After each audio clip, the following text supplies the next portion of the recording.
All right. Good evening. Welcome to the Town of Auburn Board of Health meeting. It is now 5:33. I'd like to call the meeting to order. And, I forgot to say the date today is Monday, June 8th, 2015. Okay, I'd like to call the meeting to order. And the first item is to review the agenda. Is there anything you have to add or remove? And I saw there was some notes on yours, so I figured you got some for us. I do, thank you. We are going to be adding we had a request received from Suzy Q's ice cream truck, Okay. ice cream business, and that is going to be a request to waive the fee. So we'll Okay. have some more information on that. Where do you want to put that? We can put that for number 5, Sure, under, all right, no problem. agenda items, if Yep. that's okay. That's fine. And then I also have a copy of the solid waste billing warrant. Oh, just the For signatures? signatures, yeah. Okay. So wherever you please on that. All right, we'll put those both together and we'll get those done at the Okay. beginning. Do we have a bill schedule today? No bill schedule. Okay, that's easy enough. Have any minutes today? We don't. However, I can tell you that just in the brief time that Paula's been here, we've already set her up on the template for the minutes. Okay. And she's already started reviewing some of our previous meetings. Okay, good.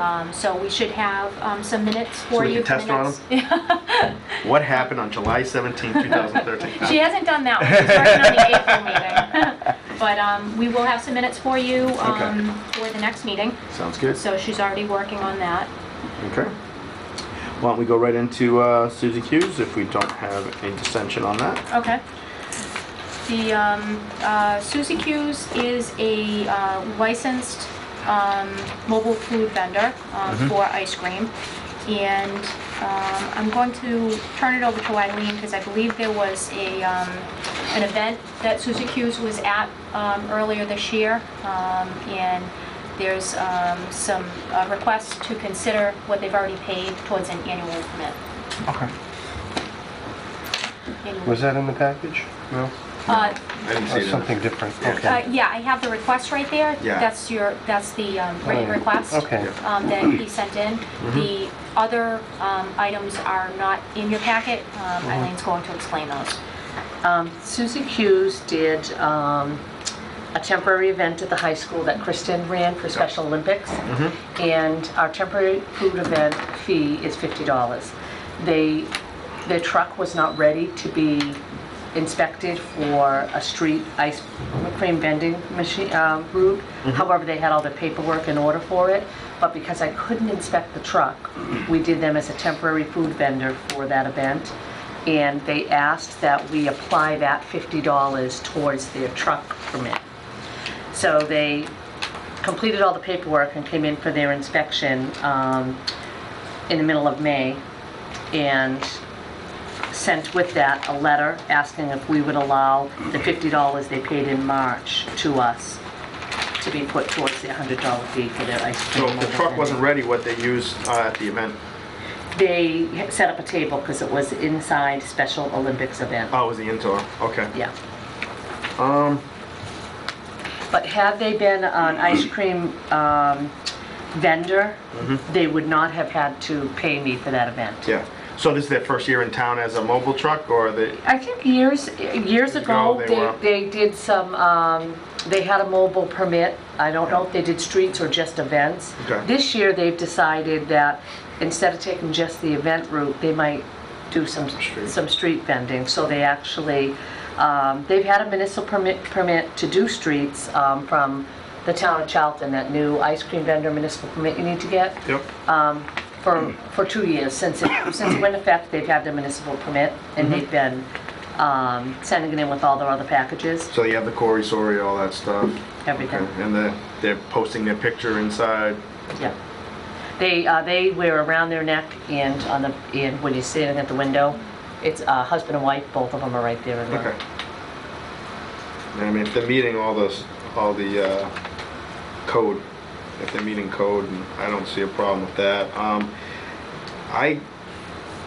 Yeah, so if they So they came to the event, and then they decided after they came to the event, it might be a good idea to get the full mobile permit. They actually were talking about the full mobile permit before the event. Okay. And it was winter weather. We had an extremely long winter, Mm-hmm. so their truck wasn't ready to be pulled out of the snow to come and Yeah. do what they Okay. needed to do. So we kind of talked about it so they wouldn't miss that event. It was going to be an indoor event anyways. Mm-hmm. Yeah. But I had to collect the fee for them to do that event, and then within 3 or 4 weeks, they got the truck out and came in for the mobile food. Are you going to have to duplicate any work you previously have done? No, when you do a Right. temporary event, quite honestly, the only thing I didn't do is inspect his truck. Okay, so now you're just going to inspect the truck, and if all meets, you've got everything I else have on file? inspected his and truck, you- everything. I just want to be sure that you're not duplicating what you've already done for the new permit. Twice as much work for... Right. Okay, I'm fine. Yeah, no, I honestly, when it comes to ice cream vending, it's all the same paperwork, so Do we I, have any precedents on file on any situation like this? I think Or a regulatory limitation on I it? think last year, what's that? Yeah, that's what I was gonna say. Last, maybe in the fall, winter, we had another business that had kind of been in the same situation. They came to a town event, Yeah. and then they wanted to see if they could use that fee to put towards their regular annual fee. Yeah. I think it was Cakes by Brie. Yeah. So, Okay. so we have considered that. Yep. Yeah. As long as they met all the other requirements. Sure. I think Eileen, has identified, she has, reviewed, she's been back and forth, she's gone through, and really the only thing left would be the truck inspection. So, obviously it's up to the board, but it's reasonable to take a look at. I have no problem with that. No, I don't either. It's If you know, need a formal vote, or- it'd be well, we'll have to do a formal vote, so it has to do with money. So Okay. we'll have to do a formal vote, but it'd be one of those things that said, hey, I think we're gonna get it, and then didn't pay the permit fee, and then didn't get it, then we'd be chasing for the money. So you did the right thing, doing it that way, charging for the event, and then they come back, and then we can always bring it from the board, so I don't have a problem with that. So I just need a motion. All right. I'll make a motion to accept the request to upgrade Suzy Q Ice Cream's permit from the temporary to a annual street vendor ice cream license with a total balance due of $54, is that correct? it is. For a total license fee of $104. Okay. I second the motion, so we have a motion on the table. And how do you vote? Aye. Aye. Aye, passes. They can just add the fee and go from there. Thank you. Thank you. You're welcome. All right. Just a quick question on ice cream trucks. Where is the town sticker supposed to be displayed on these trucks? It's supposed to be on the driver's side, so on the left-hand side of the truck. And usually anywhere, every truck is a little bit different, but we usually try to put it somewhere where it's going to be visible as they're driving. The ice cream trucks, also part of the regulation, is they're supposed to have identification of what Right. the ice cream truck is on both sides. Right. I What think color it's is on the this? door, What right? color is this year's sticker? It's a hot pink. Hot pink. And it's what, about 3 by Yeah. 4? Yeah. Yeah. See, we, currently, Suzy Q's is, and I will be sending out an email, I wanted to wait till tonight. Suzy Q's is the only street ice cream vendor that we have licensed in this town. No Juniper Farms this year? No. and Because we not- brought them in no. front of us before, and I thought they were going to be coming back. So. We have had several with interest, and one that's just about on the verge of being Okay. able to Yeah. submit all their paperwork. Mhm. It's not Juniper No. Farms, and it's definitely not. the More one. of a public service type of announcement, because a few weeks ago I did see a ice cream vendor pulling out of the Peppers? Pappas Recreation Fields. No name other than ice cream on it, no stickers on the driver's side window. So, if our public knew, Yeah. Certainly, police department knows. Yeah, the but- police department looks for the stickers once we tell them what color. They're usually really good. We had some calls in the past where they'd call and say, hey, we got this truck and we stopped by, he didn't have a sticker and everything like that. And that's what they're looking for, because with the new code on ice cream trucks, the police department is involved now because they have to have Protect the kids. protect the kids, and that's Yep. where it's all about. So Yep. And we have reached out to both the police chief and the lieutenant to be able to, if they see ice cream trucks, they are like on the hotline with Yeah. myself or Eileen. Right. So we mean, do share information, and I appreciate you bringing that up, Steve, because we've had issues with other companies in the past, but certainly Suzy Q's is the only one that's licensed in town currently. Okay, So, thank you. And going forward, like I said, I already have the email ready, just haven't sent it because I wanted to Right. see where we were tonight. The police chief, Darlene, the board, everyone will be notified as each new vendor comes on for ice cream. And mainly because they do have to go through quite a bit of background check. Yep. And based on that, we really only want the licensed vendors in our town, definitely. so. definitely, you don't want these fly-by-nights just driving into town. That's what happened before, is they must have been driving through town and saw some kids, so they pulled over, and that's what we have, because I think we fined them. Were you here when that happened? Was it Andy? Was it you? Yeah, we fined company for just stopping and serving ice cream, and they didn't have a permit, so.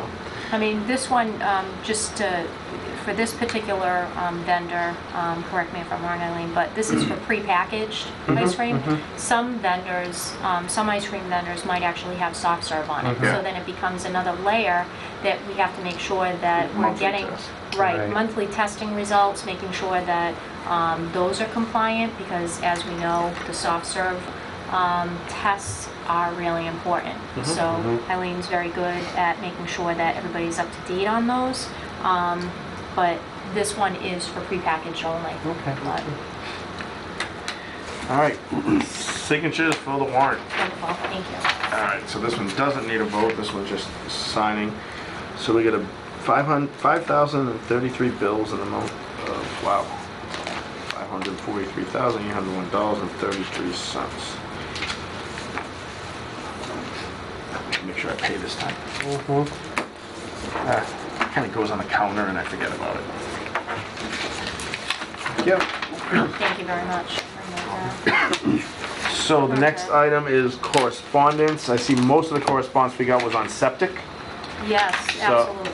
So I read all the letters and showed, I saw like one of them was 441 Leicester Street.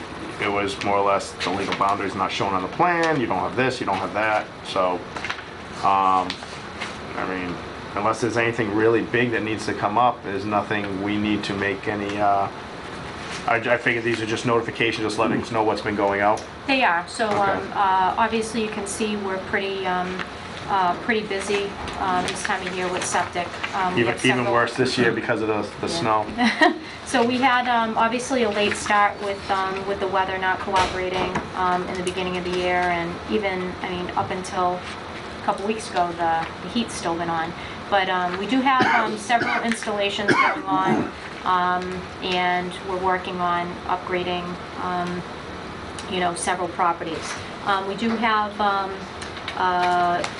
one that I wanted to just make note, 514 Rochdale Street. We do have an update in there for what's required by the property owner. This property is also coming before ZBA, so I just wanted to keep you aware of what's happening with this property. But again, it was just a FYI that kind of goes along with the correspondence and the septic update. We have quite a lot of septic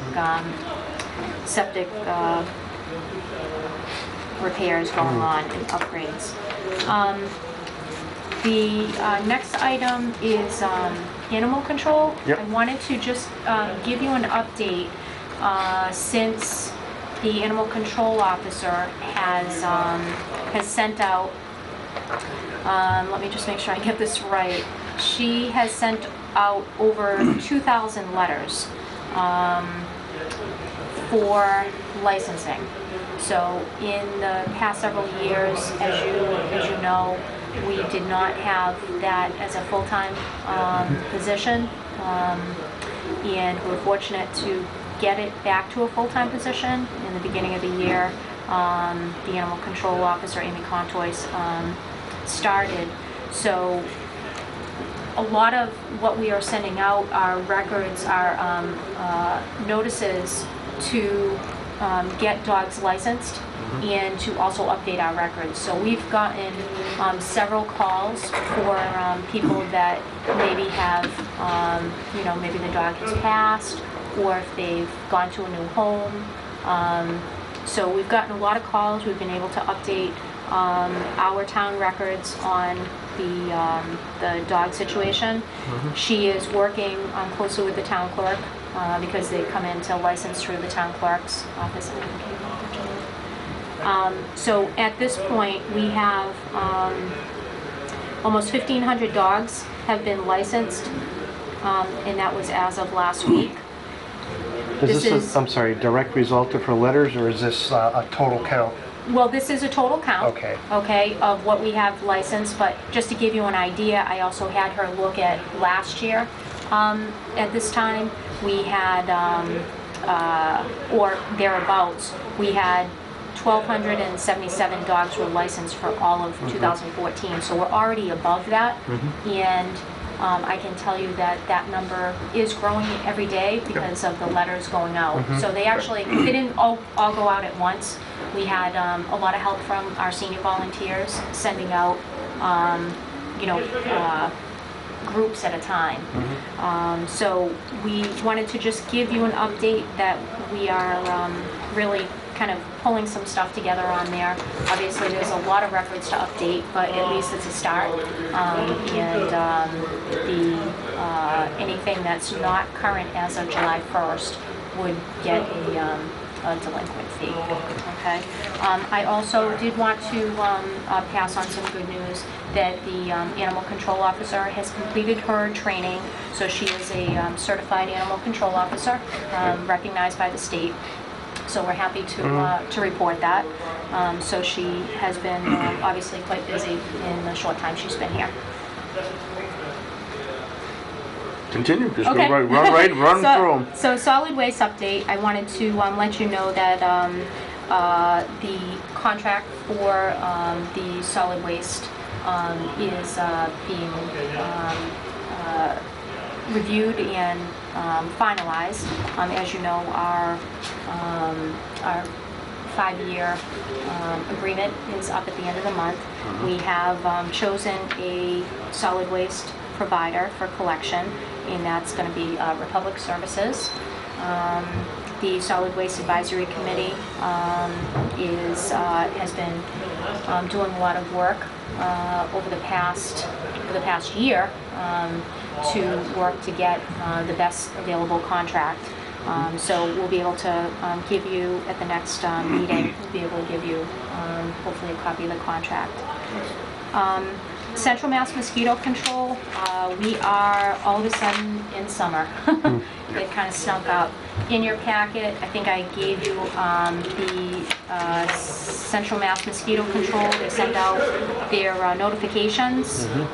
They have their certain days that they are in town to investigate any residents' complaints about mosquitoes, and that's also posted at the town clerk's office and online.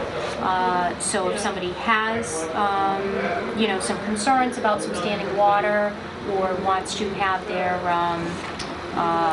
property sprayed, or on the flip side, if they want it to be excluded from spraying, they can also contact Central Mass Mosquito Control through the means that we have on the website, or if people don't have a computer available, they can contact our office and we can give the number 508-393-3055. So they can contact Central Mass Mosquito Control directly. And further, we do have the upcoming Independence celebration at the Pappas this year. Eileen will give you a little update on that for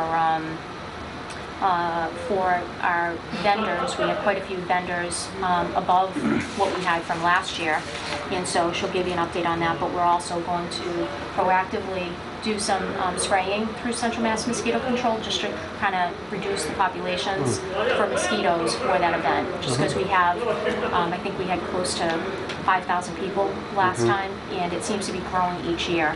So we'll be reaching out to them, and that will be the previous week that we'll have the area sprayed. I wanted to also, because we're talking about vectors, Lyme disease awareness. The Town of Auburn school nurses put on a Lyme disease presentation within the past week and a half or so. It was a really nice program. They were looking to just kind of get some awareness, get some education out about it.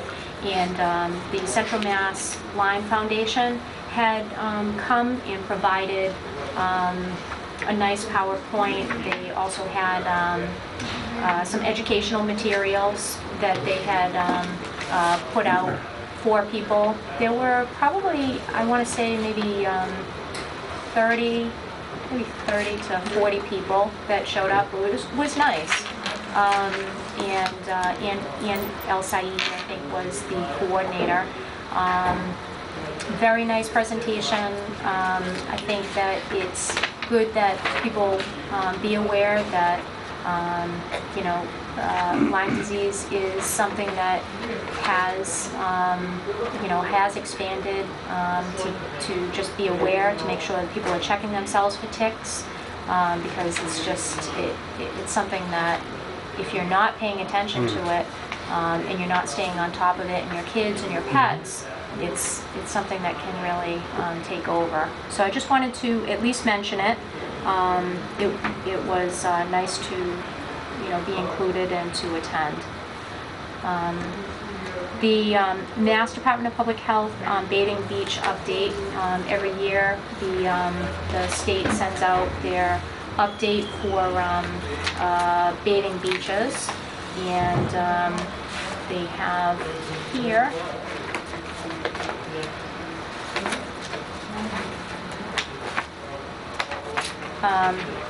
again, they're just letting us know any updates on beach regulations. They're also letting you know any beach areas that are open that are red flag beaches. We don't have any on the list that are red flags. So I just wanted to at least bring you aware that this is, we'll go right into our next one. For seasonal openings, Eileen has been extremely busy with all of our seasonal establishments that get inspected. She's been working with our Director of Recreation and Culture, Kristen Pappas, on the upcoming town camp program. They do have a new camp director or directors, and she has met with them several times now. The camp will be starting the beginning of July, and she'll be able to give you some more details on that. We do have one beach in town, as you know, Auburn Sportsman's Club. Eileen has also opened that. Century? And, Century? Yes, Century Sports. Century, I'm sorry, Okay. did I say Auburn? I'm sorry, That's okay. Century. And, yeah, Century has the pond there. And also the ice cream truck, which we have already talked about. So we've been pretty busy with all the seasonal items that come up.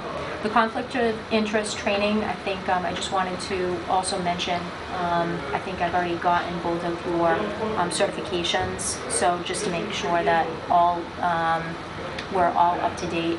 Our newest employee, Paula, has already done the training as well.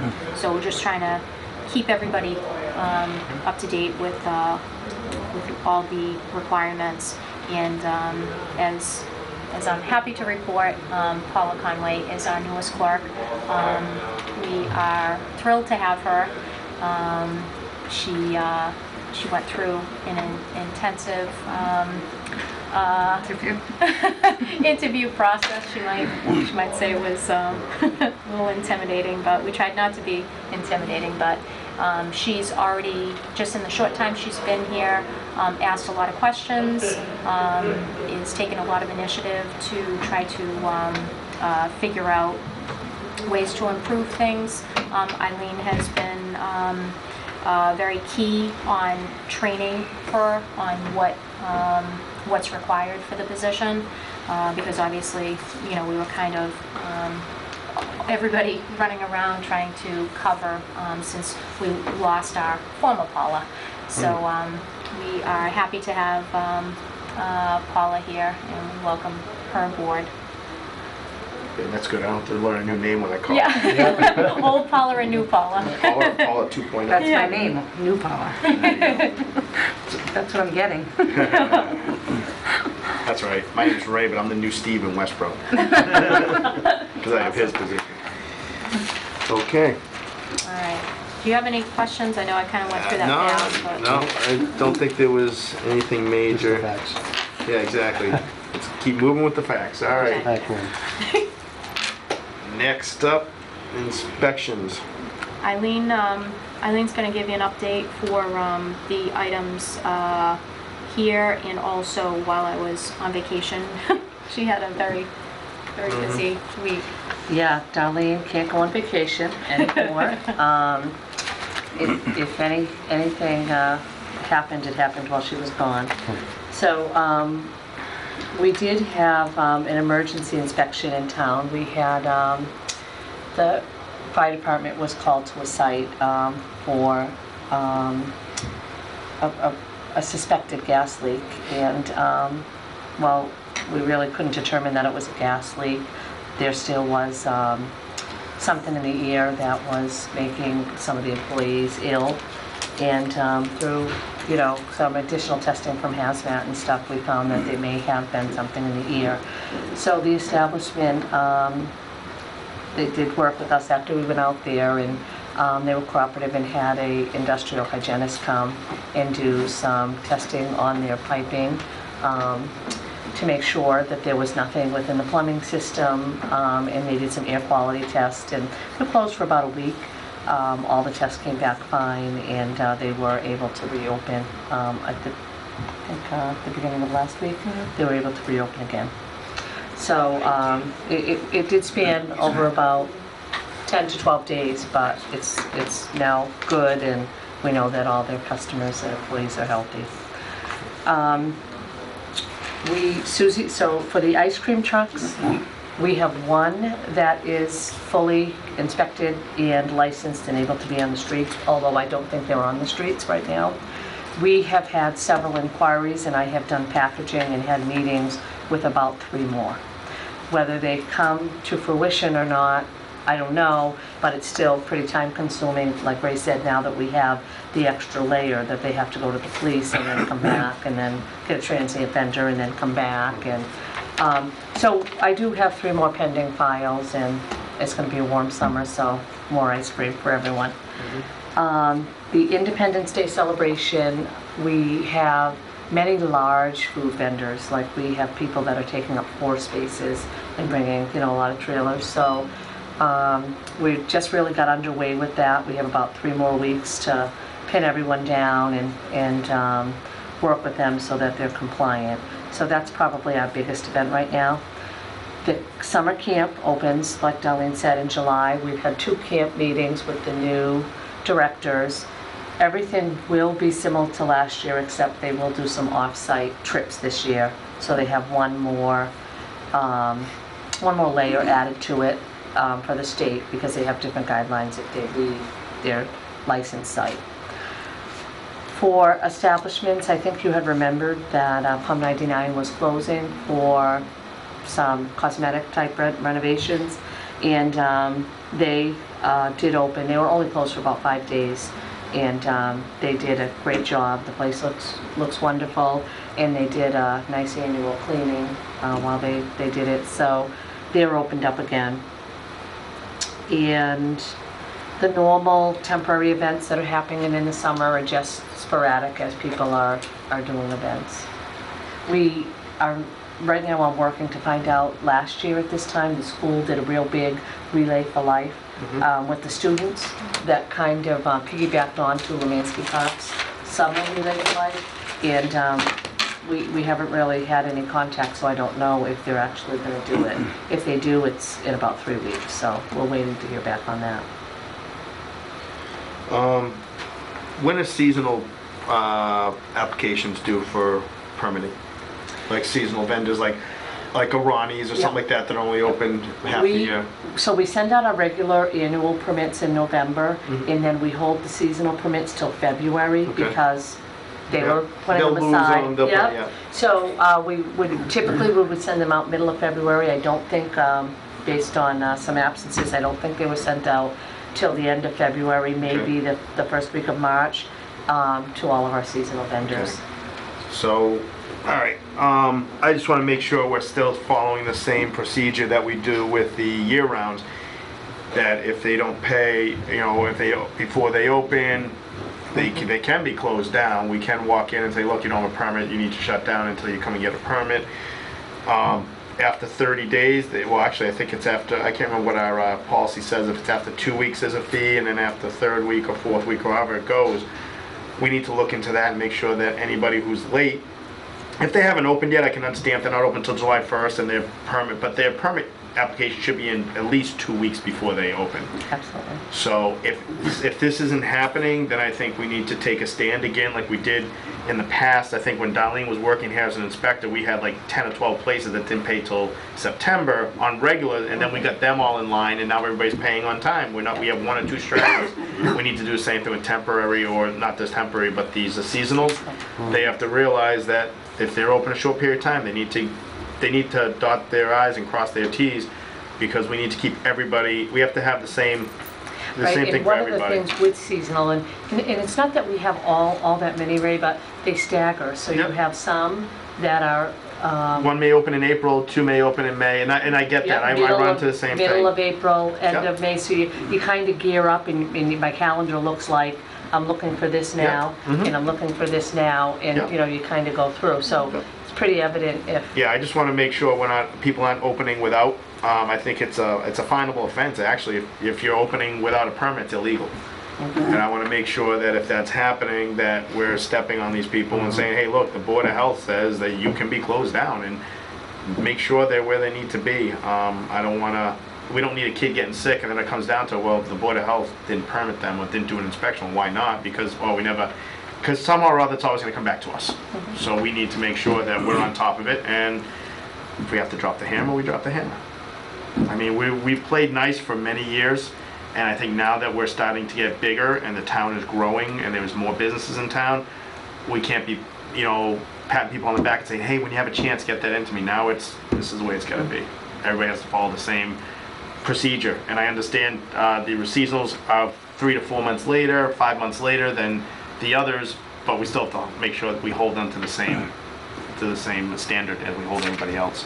So just to let you know that we're behind you. Yeah, and I could say that although we send them out, I like to do it right before the 1st of March, but we could have a date that you have to have your application back. Yeah, they know, a lot of these places know they're going to open. I'm not sure. Even if they're not going to open, Ray, so say the application letter said you have until March 30th to submit this, or like in the regulation where it says if it's not in by November 30th, board standard, then that we assume you're not opening.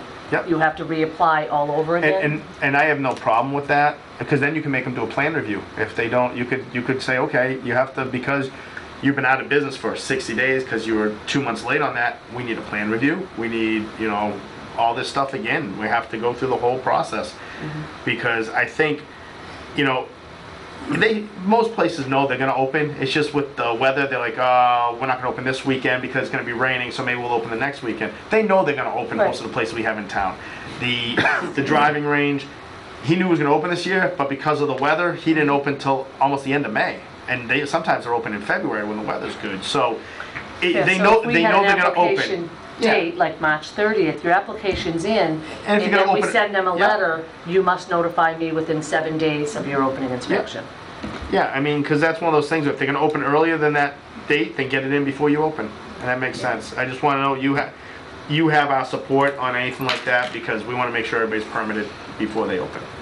So, With the least amount of aggravation. oh yes, yeah. I don't care about the aggravation. I get enough at work. She can have some too. I was just going to offer, because we are in the situation where every year we've kind of handled it as if they were a seasonal place, they got kind of more so like a little more lenient consideration that they didn't have to have their application in by December 31st like Yeah. everybody else. So with that consideration for leniency, I think sometimes it causes us to have to chase people. Yeah. And maybe we need to go back to, even if they are a seasonal place, you know, I mean, certainly Eileen is coordinating the inspection, so I mean, it really goes to if she's willing to, you know, to go along with the leniency, but maybe we put a firm date in Well, that's here. why I was saying, like December 31st, then I might not be, then I have to hand call everyone in March. So when we send it out at the end of February, March, they're all like, oh, okay, now I'm at this level. But if they don't, then I think we should pick a date. We don't pick, well, on the others, we have a deadline. Yeah, deadline. They have Right, to have it that's in what by I'm- December 9th. On the March one, we don't. That's what I'm saying. I think I think we should pick a deadline date. Right. If we pick a deadline date, I just think to take off some of the pressure that, oh my God, I have to remember to coordinate with this one, if they don't call, Yep. you know, and rather than to take some of the pressure off of just the administrative part of it, if we had something in place where, hey, even if you're a seasonal place, your application is due by December 31st, just like everybody else, but before you open, you contact the office, say, you know, 2 weeks before to have the pre-operational inspection. I mean, I just, No, I you know, understand what you're certainly we saying. can look at something for the temporaries, but we don't want to be in the situation where we're constantly behind the 8 ball. No, you no, know. I understand that.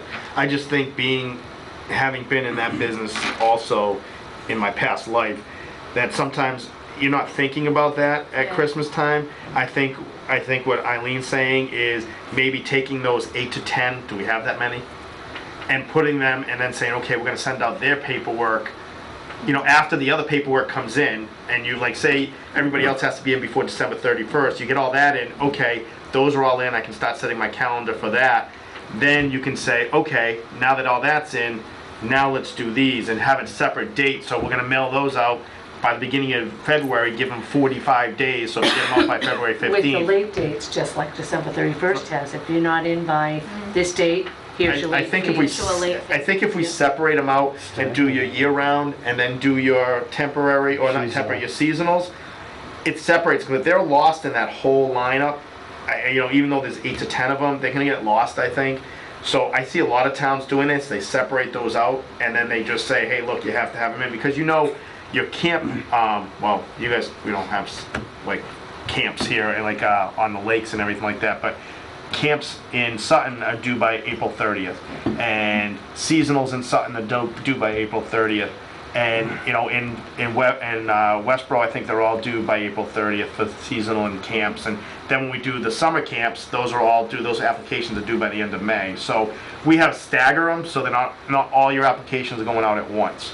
So I think if we stagger those, if it's only 8 to 10, Yeah, I right. don't think that'll be bad. That'll take you, what, an hour to send those out? Like, write the letter and Oh, then, yeah, you no, know. and that's not the problem, and Yeah. that's not the problem, but I think that when we deal with our December 31st deadlines, there's deadlines and there's consequences to their Yeah. deadlines. I think maybe we need to relook at this as, if we still, Oh, yeah. I like our dates, I like the March 1st, and I Yeah. like March 30th is their Okay. deadline, but our letter's really kind of like, here you go, let us Yeah. know when you, Well- really, I think it needs to be more structured. Yeah.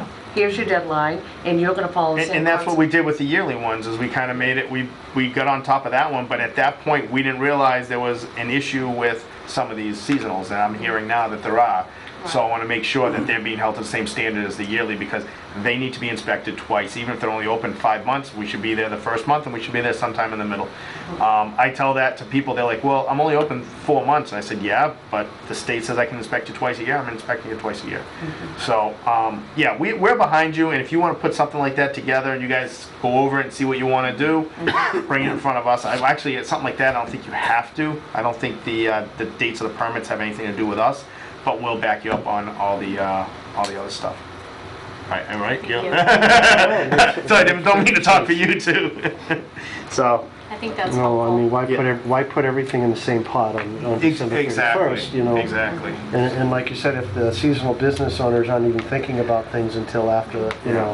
They've closed down in October, November, and they don't want to think about it until, Right. I have 3 in Westboro that they actually go to Florida for the winter, and they come back to open the Dairy Queen and Ullman's and all that. So when they come back, their mail's just sitting in there when they get home, so they don't even think about that stuff. So Now, all our seasonals, all summer but one?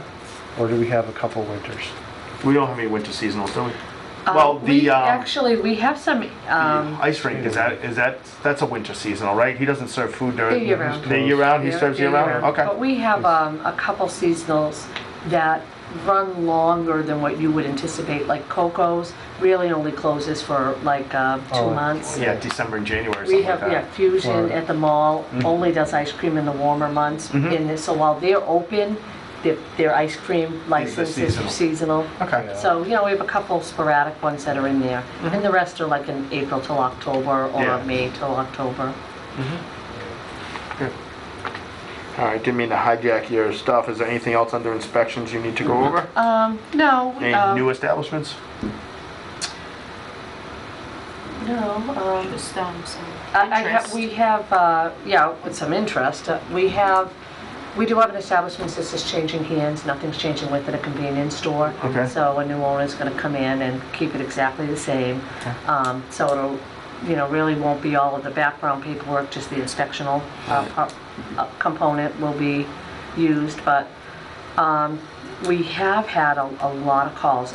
Residential kitchens, I've probably put together and sent out 4 packages. I've had 2 that have gotten as far as their special permit hearings. Yep. And then just a lot of people calling to see what they have to do if they want to open something. We do have another potential frozen yogurt store. So we have some interest in that, and someone that wants to come to town to do some frozen yogurt. So we're doing all of the background paperwork and all of setting them up with the various departments that they need to see. And then, in hopes that within a couple of months, they'll come out of that stage and then really actively be working with our department. Probably by December, you guys should be getting a call. I found out the town of Auburn was on a real estate list for Chick-fil-A in Atlanta. So I'm close with the gentleman who owns the one in Westboro, and he was down there, and he came and pulled me aside and he said, I know you live in Auburn. He said Auburn was on the list. So they're looking for a spot in town. They know it's a big town, growing town, and a lot of people drive through, so it's the best place for them to be. So you may be getting a call, and when it does happen, if you guys want to come and see what one looks like, I'll get you an appointment with Mike at the one in Westboro, and you guys come out and take a look at it, because they have equipment I've never seen before, and I've been in the restaurant business 25 years, some of the equipment they have in there, so. I did the same thing with Framingham. They're building one in Framingham. 2 of the inspectors from Framingham came in. I got them a tour of the kitchen so they could see how things go. That way it gives you a step up, so when the plans come in, you're not looking at the saying, what do they mean by this? What do they mean by that? So, but that, he told me just on Thursday, he told me that he was there on Tuesday and Wednesday, and that they're really starting to push the Northeast, and Auburn was on the list. I thought you were gonna get us a trip to Atlanta to go see it. Oh, well, maybe. We'll see what we can do about that. You have to buy a lot of chicken. Pretty exciting. Yeah. You know what I It is, mean? yeah. It's right now, it's a destination. People are driving to that location from Fitchburg, Leominster, areas like that, because there's no others.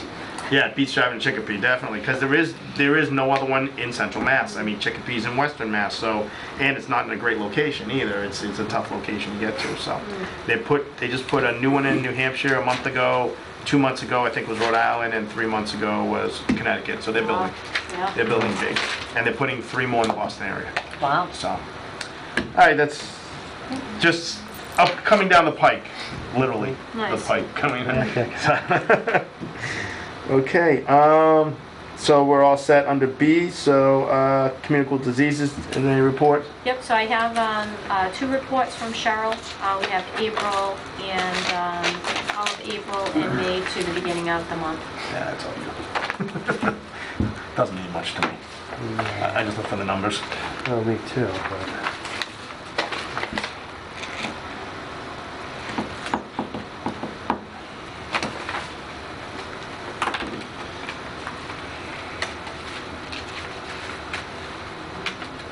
Trouble there. Yeah.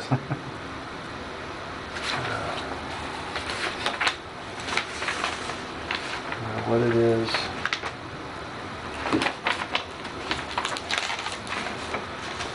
There's, yeah, nothing that looks too unusual. Excellent. Thank you. Thank you. All right. If we have no other comments or concerns, I'd like to schedule the next meetings. So I have, I'm not sure if you wanted to implement the, One a month. yeah, 1 a month for June, July, and August. If that's the case, then we would skip the June 22nd. We don't have anything pressing right now. The only thing coming up with June 22nd is if we start having issues with the 4th of July celebration. Yeah. If there's something coming tight or we're having problems with that, that's the only time we really need that meeting. Or if somebody requests to be seen in front of the board. Sure. So at this point, I don't hold it? see. Well, I think what we used to do in the past was we would schedule the room. Yeah. And just in case, put a hold on the room just for those Sure. dates, but we would make sure we had our dates scheduled out for every 2 weeks. Okay. Oh, I'm gonna mention How that. does July 13th look for the July meeting? Does that sound okay? Sure. Okay. All right, so we'll put a hold on the room. Paula can Yeah, call I- down tomorrow. Go Yeah, ahead. I think that we're gonna do it. Excuse me, what? We need to figure out how to do Oh, yeah. So we'll have Paula hold the room for the dates proposed, and then as the date gets closer, you know, I'll do the usual, let you know if we need it or if we don't. I can't imagine, you know, even if we kept the June 22nd meeting, I can't imagine we'd have a lot, Yeah. you know, within 2 weeks, but Yeah. I'll keep you updated. Okay. Yeah, then definitely the only one I could make in July would be the 13th because the next one would be the 27th and I have a golf tournament, so I won't be available then. Okay. And then what would be the date in August? Okay, let's see. August is gonna be, let's see, the 10th. Okay. I'm available the 10th, but I'm not available the 24th. We actually have 5 Mondays in August, so the 10th is the 2nd. The 10th is the 2nd and the 24th would be the 4th. Yep. Yeah, I can't make the 24th, so I'd say we'll put in for the 10th. Okay. Now, Okay. this gives Steve, if we can set those dates, this gives Steve time to get him in Yep. for work. Yeah. So I just do want to bring to your attention, if we have it the 10th, then there's 3 more Mondays, and then the 4th Monday is Labor Day, so. Labor Day weekend. Yes. Yeah. Yeah, but Be the and 14th you know of something, in September. the 5.5 years I've been on the board, August is such a slow month. I think we've skipped almost all, yeah, knock on wood. Okay. For the meetings, we've skipped a bunch of times. We skipped those August meetings or they'd get canceled because there was nothing going on. So I will schedule that one and we'll see what happens. September sometimes gets a little tight getting around with school and everything, but we can look into that. If we have to do one on the 5th, that 5th Monday, if something comes up, Yeah. Okay. because I'm on vacation from the 22nd to the 29th, so I will not be available. The 22nd might be iffy, I don't know, I have a... Well, the 22nd, June? Yeah. Well, that Again, one, that's kinda like up it's in 2 the- weeks from now, so we're Yeah. probably not gonna have it. Well, But I we'll figured see, giving yeah. 2 dates for you in July and August may give you a better shot. And maybe in the July one, we can look into September, so if we can keep it Yeah, a month yeah. and a half in advance or something for you, Absolutely. you can make more meetings as long as we schedule them in advance for you, Yeah. so. Okay. All right, anything else we need to discuss? I don't think so. Do you have it? All right, I don't have anything, do anything, so I'll take a motion. A motion to adjourn. I second the motion. Aye. Aye. Okay, have a good night.